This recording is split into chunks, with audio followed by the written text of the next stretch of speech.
All right. Welcome back to another episode of Two Plane Sports Injury Update Day for the podcast. So, we're going to be talking about the latest injury report, some news that just broke for Oklahoma as we were recording this, and how it affects the outlook of the Texas game, if at all, because this offense was already pretty banged up as it was when we recorded our last preview video. Before we get into everything, make sure to like, comment, subscribe. Let us know what you think about what this game could look like for Oklahoma, what they need to do to win this game.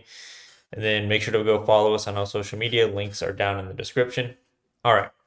So, injury report came out on Wednesday night, and as expected, still no Andrell. He had a knee procedure. Not, I believe Venable said during the bye week that seems to be getting his knee right, but who knows how long that could take. Joel Farouk out. He is out of his boot, so that's a good sign. Who maybe like another 3 weeks before he gets back on the field. Now he still has to probably do some physical therapy, get football ready again before he steps on the field. Nick Anderson still out with a re-aggravated injury that hasn't really been fully disclosed at all this season. We just know it's a constant injury. I believe it's his hamstring, from what the rumors have been going around. And then Dion Burks, who was questionable, but that is the breaking news. As we're recording this, has been confirmed he will not be playing in the Red River rivalry game. Brandon, before we got on, this is something you are very, very passionate about. Now that we know for a fact that we are out our top four receivers, Gibson, I'm not including because he's been out and he's been confirmed out for the season since before the season even started. So without our top four receivers, what does this pass game for Oklahoma look like going into Texas? Hopefully like it did in the fourth quarter against Auburn. Where they finally gotten into some sort of rhythm, got some plays downfield. I think the good thing is this is all Hawkins has ever known is the receiving core that will be out there on Saturday against Texas. It would have been fantastic to have Dion Burks back, but he's still nursing whatever he's got going on. It kind of sucks that he's not going to be out there, but again, this is all Hawkins has ever known. So I think that is the silver lining, the good, I guess. It's not like he's going to be missing people that he's been playing with. So it seems like him and JJ Hester found something in that Auburn game. Him and Jaquez Petaway found something in the Tennessee game. I think Bauer Sharp made some plays. He had one big catch get negated because some bullshit, whatever fake pass interference calling Jake Roberts that the Auburn refs called. But I think he's got a rapport with some guys going. You're going to get Taylor Tatum back, so their run game should be improved, which will only help open things in the passing game. But I mean, yeah, it sucks overall to not have Dion Burks. I think it would have been really fun. I think that's the only thing that sucks right now as an Oklahoma fan is, they're 4-1 and they're doing it without all these receivers. And we were all hopeful in the bye week that we would get Burks back for this week. Just give us one back, that would be awesome. Unfortunately, that's not the case. It looks like. But again, we talked about in the preview. I do think this becomes the Jacoby Johnson week. He's a guy who's been playing receiver now for 3 weeks, and he's had the bye week to really dive in and study and learn this playbook and get to where he needs to be. And I think that's going to be an exciting addition to the receiving core for Oklahoma. I mean, you got him and Hester out there. That's two 6'3" dudes playing receiver for you, which is a lot of fun. And JJ Hester looked like he was a player last week, and or 2 weeks ago against Auburn. Excuse me, but I think you still have to. You have enough. I still think you have enough. Now, what I will say is, if I'm Seth Luttrell, we all have our opinions on Seth Luttrell so far this season, and a lot of it has been pretty bad. But in the offseason meetings or whatever, no matter how the season turns out for Oklahoma, I'm banging the table. If my offense doesn't get better, I'm pointing to not having five receivers for the entire season almost at this point. Essentially, is what it feels like because who knows? And that's the thing that sucks is we don't know what Hawkins looks like with a full display of wide receivers at Oklahoma. He's been great with I don't want to say less than players, but the backups, the guys who are backups for a reason. Imagine him playing with Burks and Anderson and Farouk and Gibson. Who knows? But that it is what it is. I still think we have enough. We clearly have established some sort of pass game with Hawkins. I think his legs make it easier too. He's dual threat, which makes the defense account for that, which kind of opens some things up in the passing game. Tatum coming back will only help. But I mean, at the end of the day, we know Burks was the only one that we were like thinking that we might have back this week. So you didn't get him back. You got Tatum back. We know that in order to win this game, it's going to be on the defense and it's going to be on the special teams making big plays, and the offense putting together a drive when they need to, when they have to, putting together drives here and there to put some points on the board. We're not winning in shootout fashion with this current team. We knew it was going to be on the defense. That's still the case. And I still think we have enough offensively, especially with Tatum coming back, to put some points on the board. Yep, and we'll get to Tatum here in a second. But I'm actually, I guess, not as down on what this passing game could look like. Um, I think it's probably helped their preparation for this game because they're not having to add someone midweek. Like now they've had a week and a half roughly for preparing for this Texas game, this Texas team with the guys that we've always known are healthy and that have been on the field for the last couple of weeks with Mike Hawkins. So you would hope that one for Mike, he's starting to build more and more chemistry with those guys that have been on the field with him. And two, like the guys that are the wide receivers specifically that are on the field with him are getting more confidence so that they can play, looser, be ready, be prepared for this game because this is one where yes, I agree with you. Like it would be great to have your Nick Anderson, Jalil Farouk, Andrell, Jaden Gibson, Dion Burks. It would be awesome if none of them were injured and they were out there. But if they were to have come back, like how does that push the chemistry back? Because now it's Mike having to learn all these guys again because he has been running with the second team, which is who he's playing with basically right now. Where Jackson Arnold was the one that was playing with Nick Anderson during where Nick Anderson, Jalil Farouk, Andrell, Dion during spring, summer, and fall camps because he was supposed to be QB1 and they are the wide receiver one group for it's really Emmett Jones. Like you got to prepare these guys. He's a fantastic recruiter. That is just without a question, maybe the best recruiter for this team. But you gotta make sure that these guys are prepared, not just your first team, but the second team. And I think he is. There's definitely something that is kind of working against them, not just Latrell, but against the wide receiver room due to all these injuries. Like you're having to do a lot of catch up with these younger guys, not just on the playbook, but like how to prepare. Because that's one of the big things that when you hear someone talk about making the jump from high school to college and college to the NFL, it's never really like a lack of talent because someone playing at a school like Oklahoma or Texas or Bama, Auburn, like all these Power Four schools, schools in the SEC to be specific, these are talented players but they've got to learn how to prepare for the next level of football, that next jump.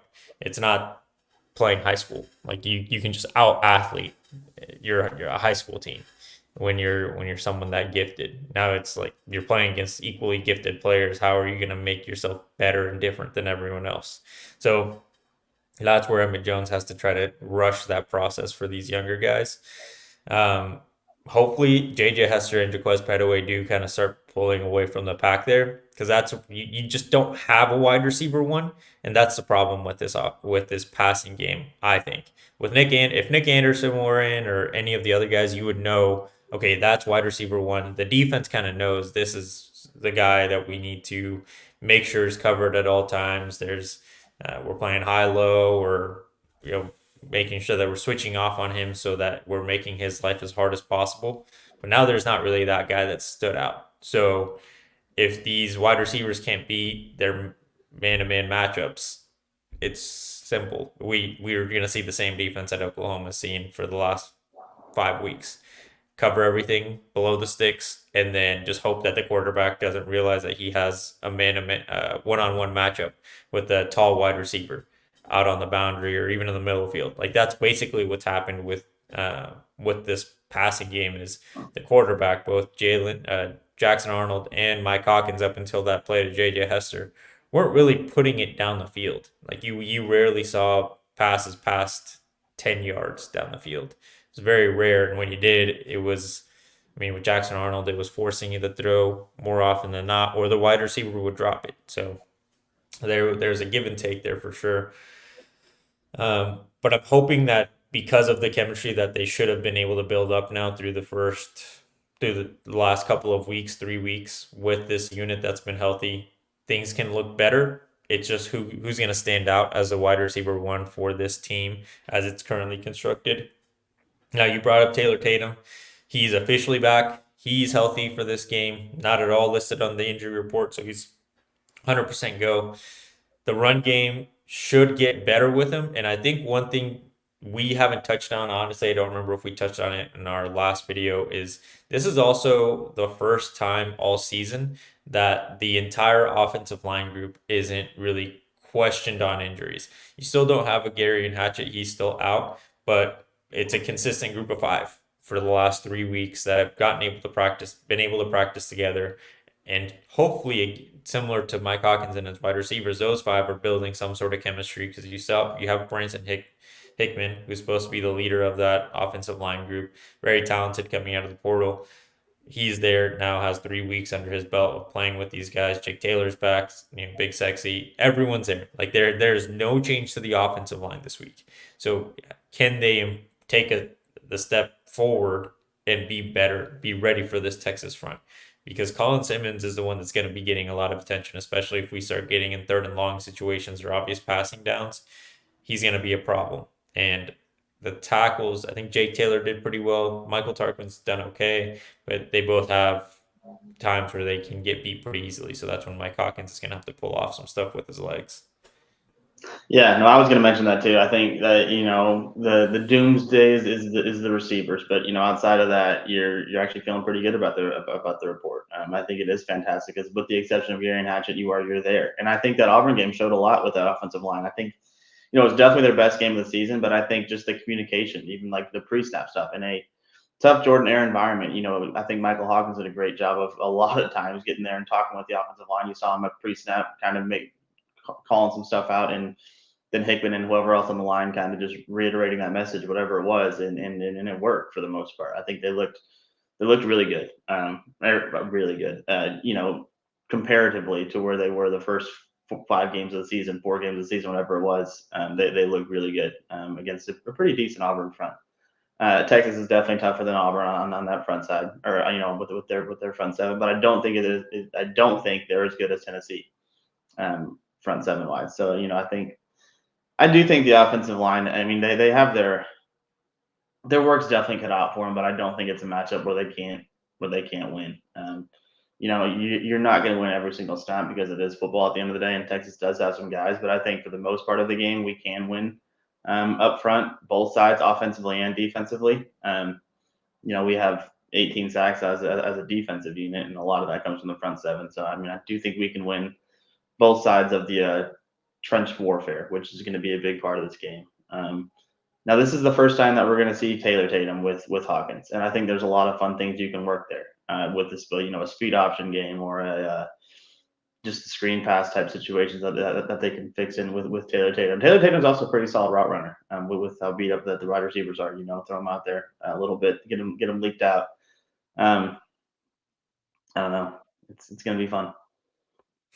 Yeah, and I think like you mentioned, Taylor Tatum should open things up a little bit for Mike Hawkins because now I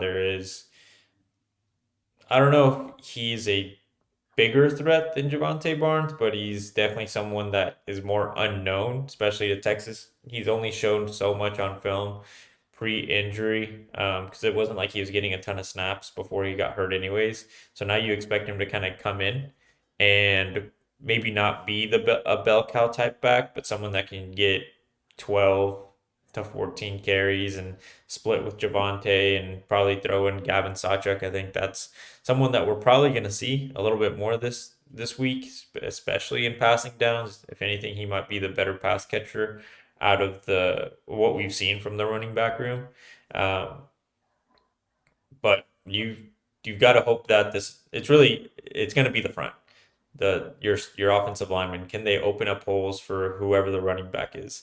Taylor Tatum coming back definitely helps, but without a cohesive offensive line that can get some sort of push, Taylor Tatum can only do so much. Now I do hope that Latrell can figure it out that you don't just run halfback dive against a decent front every single time. Stretch the field. When Taylor Tatum made big plays earlier this season, it was mostly to the outside of the line. He was making the defense and the linebackers make plays on him, and he might not be the most elusive guy in college football as a running back, but he can make people miss.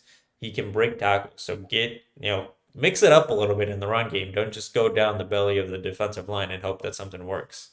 I was going to say exactly that. You can't just run an inside zone every single play, or a quarterback draw every single play, or whatever.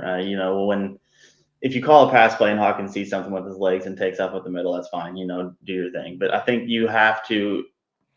That Tennessee game was the worst. It was the only run play that he seemed to call in that game was an inside zone that was going for nothing. We were running straight into the teeth of the best front seven I think that we're going to see all season, with at that point a pretty bad offensive line, and we're just going straight at the middle, and it wasn't working. And he tried it over and over and over and over again, and it was just ridiculous. Yeah, I think you have to roll pocket. You have a quarterback that is very athletic. Roll the pocket outside. Call some option plays to the outside. Dare I say RPO type stuff every now and again. Not every play, but mix it in a little bit. He has to.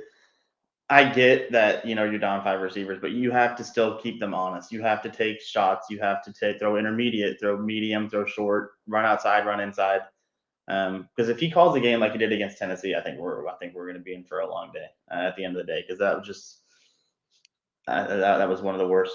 I mean, I think it was the worst called offensive game I've ever seen, and I said that after on the recap. I've been to a lot of games at that stadium. That was the worst I've ever seen from an OU offense, and I think. And again, I get your beat up, but he has to do something to keep the Texas defense honest, and I think a lot of that comes down to getting Hawkins outside of the pocket. I mean, he's a very much dual threat player. He's very good at both running and passing. And if you can get him outside pocket where he has time to first look downfield and nothing's there, take off. If we hit a couple of those and then run up the middle, or if we run up the middle a couple of times and bust it outside, he has to keep him more honest than he has. I think for most of the season so far. I think a little bit against Auburn it looked better. But yeah, I mean, I agree with you. Hit some outside run plays. Hit some outside quarterback out of the pocket type plays, some PA boots, to some stuff like that, and just keep them honest, and I think we'll be fine. There's a lot on Seth Luttrell this week, because obviously you have to score points to win games. But he's had 2 weeks to prepare. He's got, I get it. The receivers are banged up, but he's got his best running back. He's got a pretty good trio of running backs, so he can find a way to get them all involved. He's got a threat in Jacoby Johnson. Hopefully that's available. I think he should be available, and a guy that no one's ever seen. So there's still some talent out there. It all depends on. He's got to call a good game. I mean, Jeff Lebby called the game of his life in this game a year ago, and I don't think Luttrell has to be Jeff Lebby good to win the game, but just call a good game. Yeah, and I think Coach Finley's kind of getting away with also not helping get this team prepared. I think both of those guys, like, they have to be fully prepared for them. And not only are they needing to call a great offensive coordinator games as offensive coordinators and prepare this team, but they know they're both ex Sooners. They played for this team, so they should know, like, the shit that they have to go through as players to, like, get yourself hyped up and getting past that hype, getting past the emotions to lock in. Like, there's they know what it's like.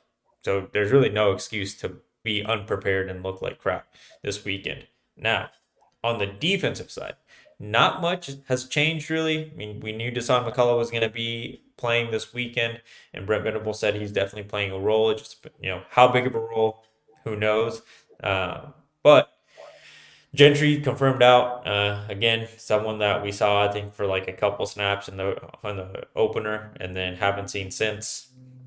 So Eli Bowen, a guy that's been getting a lot of hype here since the Auburn game, seems like he's probably going to be getting a lot more snaps against Texas.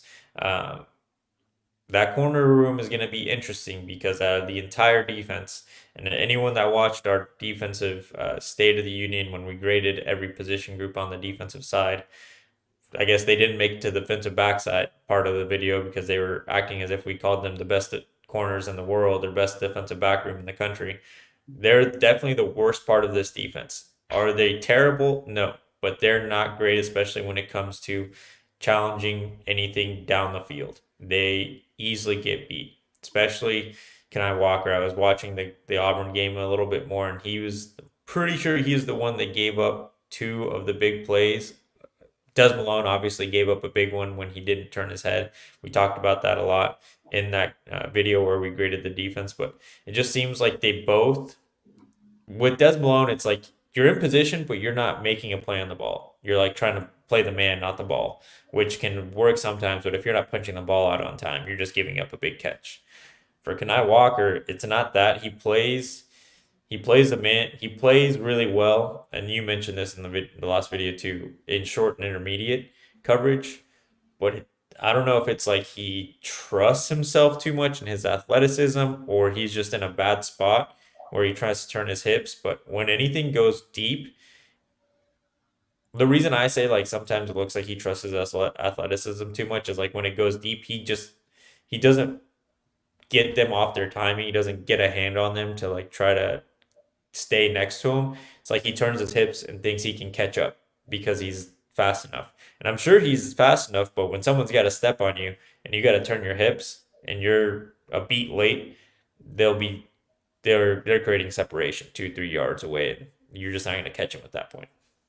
Yeah, Batter's banking on a little bit of an underthrow because I mean he's not in the worst of all time positions. If the ball's a little bit underthrown in that, the touchdown that he gave up against Auburn over the middle, like the deep post type route, he's kind of there. If the ball's a little bit underthrown, he's definitely picking that. And I don't know if he's banking on these college quarterbacks not being able to make these kind of throws, but obviously Peyton Thorne beat him with it, and Quinn Ewers, given time, is going to do the same thing. He's a guy that has the arm talent to beat you deep. I agree on the Eli Bowen front. I think that dude's going to be. He's already starting to show he's really good. I think getting him out there more is going to be fantastic. Yeah, defensively, I mean, we kind of knew what was going to happen, right? I don't think any of us expected to see Gentry Williams. We knew Kendall Dolby was going to be out. If anything, the cheetah position got better with the return of Deshaun McCullough. I think Samuel Masigo has done a pretty solid job there at cheetah, to be honest with you. But I mean, being able to rotate into Son now is only going to help. And in that cheetah spot, I think the Son is going to have a much bigger role.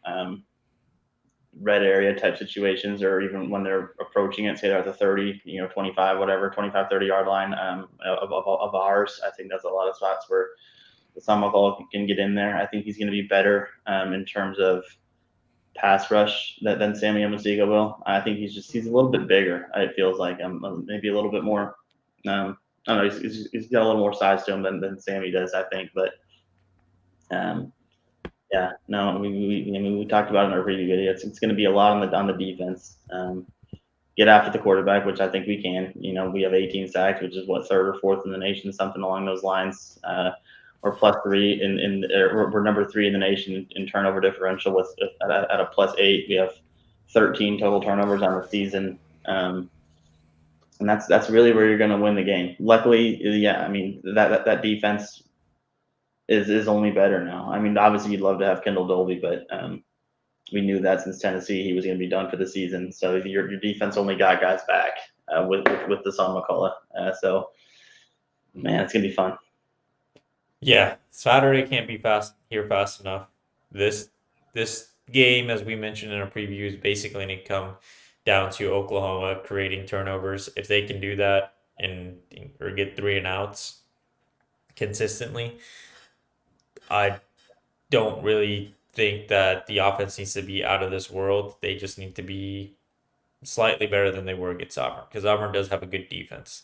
I think the Texas stats right now, they're a good defense, but they're a little overrated because they also haven't played. And I don't think Oklahoma's a good offense either. We're not going to challenge them a ton, but we might be the best offense that they've played, even though it's not statistically with Michael Hawkins. We're pretty decent. So we'll see how that goes. It's just again stretching the field, keeping him honest. Don't let him just cover for 10 yards and then take sacks and we make bad plays, turnovers, all that stuff. You can't turn the ball over. Um, Anything you want to add before we wrap it up? Yeah, I mean, yeah, the offense gave us 2 scoring drives against Auburn. With the Hawkins long run, and then the game on the line, deep ball, and then the Javante Barnes runs it in for a touchdown. We got 2 offensive touchdowns against Auburn. I think you need to be probably around 3 for that UT game. If we can get 3 scores from the offense, 21 points offensively, and then kind of steal some points because those turnovers will come. So if we get a turnover at the 15-yard line and we get a touchdown there, I'm not going to count that. I'm pretty much counting that as a defensive touchdown. That's not going as my offensive touchdown drives. For an offensive touchdown drive, I'm talking about we get the ball after a kickoff or a punt and turn that into a score. I think we need about 3 of those. Capitalize on what the defense will give you, because I think that 30 points is your sweet spot there. So if the defense gives you a touchdown, take it. You have to take it, or at the very least get 3 out of it. And yeah, put together 3 scoring guys, I think. And you score 30 points, I think we'll be in a real good spot to win this game. And I don't think there's any reason why we can't. Agreed. All right. Well, make sure to hit the comment section. Let us know what you think about what this Texas game is going to look like. What you hope getting Taylor Tatum back looks like for this offense, defense outlook, your score predictions, and make sure to follow us in everything linked down below. Like the video, subscribe to the channel, turn on the notification bell. We appreciate you all watching. We'll see you next time.